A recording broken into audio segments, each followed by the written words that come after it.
नमस्कार. राज्यातील लाडकी बहीण योजनेसंबंधी अतिशय महत्त्वाची अशी एक अपडेट समोर येत आहे आणि ती म्हणजे लाडकी बहीण योजनेतून जवळपास 92 लाख नावे ही वगळण्यात आलेली आहे आणि त्यामध्ये सर्वाधिक म्हणजेच 28 लाख महिलांची नावे ही बीड जिल्ह्यातून वगळण्यात आलेली आहेत. जवळपास 14,000 पुरुष देखील या योजनेचा लाभ घेत होते, ही देखील माहिती समोर आलेली आहे. नेमकी काय माहिती आहे त्याबद्दल राज्यातील काही वर्तमानपत्रात देखील माहिती आलेली आहे, तीच आपण या व्हिडिओमध्ये पाहणार आहोत. तर तुम्ही इथे बघू शकता, लाडकी बहीण योजनेतून जवळपास 92 लाख नावे ही वगळली आहेत आणि सर्वाधिक संख्या ही बीड जिल्ह्याची आहे.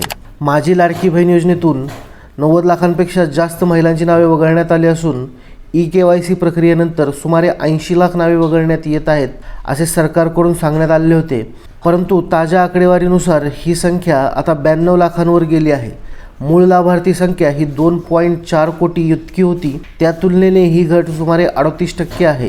केवळ आवश्यक प्रक्रिया पूर्ण न केल्याने ही घट झालेली नाही, तर पात्रतेच्या विविध निकषांशी संबंधित कारणांमुळे देखील ही संख्या कमी झाल्याचे सांगण्यात येत आहे. सुमारे 50 ते 55 लाख महिला मुदतीत KYC प्रक्रिया पूर्ण करू शकल्या नाहीत, तर 12 लाख महिलांचे वार्षिक कौटुंबिक उत्पन्न योजनेसाठी निश्चित केलेल्या मर्यादेपेक्षा जास्त होते आणि 4.5 लाखाहून अधिक महिलांचे वय 65 वर्षांच्या कमाल मर्यादेपेक्षा जास्त होते. याशिवाय सुमारे 14,000 पुरुषांनी या योजनेचा लाभ घेण्याचा प्रयत्न केला होता, त्यामुळे त्यांनाही यातून वगळण्यात आले आहे.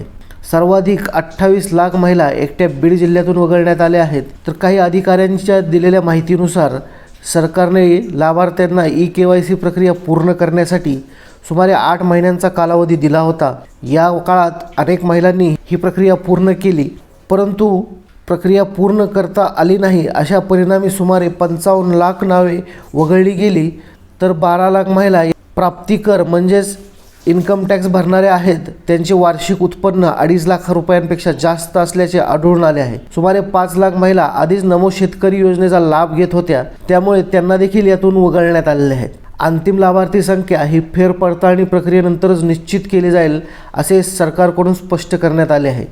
तसेच ज्या लाभार्थ्यांना आपली नावे चुकीच्या पद्धतीने वगळली गेल्याची वाटते, त्यांच्या तक्रारींची चौकशी केली जात आहे.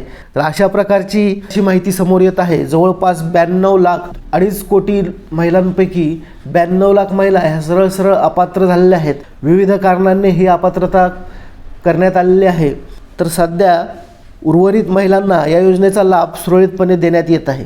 तर नक्कीच ही माहिती कशी वाटली ही कमेंट बॉक्समध्ये कळवा. व्हिडिओ आवडल्यास लाईक करा, चॅनलला सबस्क्राईब देखील करा. धन्यवाद.